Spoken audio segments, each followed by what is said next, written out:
కృష్ణా జలాల విషయంలో ఉమ్మడి రాష్ట్రంలో కంటే కేసీఆర్ 10 ఏళ్ల పాలనలోనే తెలంగాణకు ఎక్కువ అన్యాయం జరిగిందన్నారు సీఎం రేవంత్ రెడ్డి. కృష్ణా జలాల్లో ఏపీకి 511 టీఎంసీలు, తెలంగాణకు 299 టీఎంసీలు చాలు అని సంతకం పెట్టింది కేసీఆర్ఏనని గుర్తు చేశారు.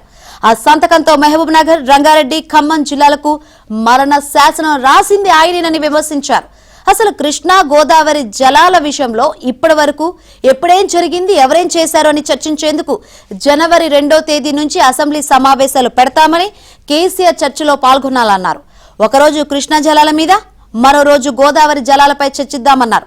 ఒక్కో అంశంపై 2 రోజులు చర్చకు సిద్ధమన్నా సరే కేసీఆర్ కు సీఎం రేవంత్ రెడ్డి సవాల్ విసిరారు. కేసీఆర్ సభకు రాకుంటే ఆయన చెంచాలతో చర్చించాలా, వారికేం తెలుసు అని ప్రశ్నించారు. సీఎం రేవంత్ రెడ్డి తన నివాసంలో విలేకరులతో ఇష్టాగోష్ఠిగా మాట్లాడారు.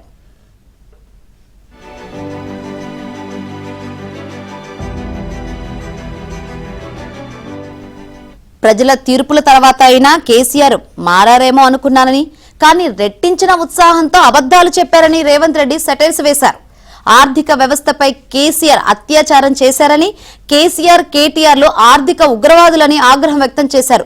భూకంపం వచ్చాక మిగిలిన శిథిలాల పరిస్థితిలా తెలంగాణ ఆర్థిక వ్యవస్థను చేసేశారు.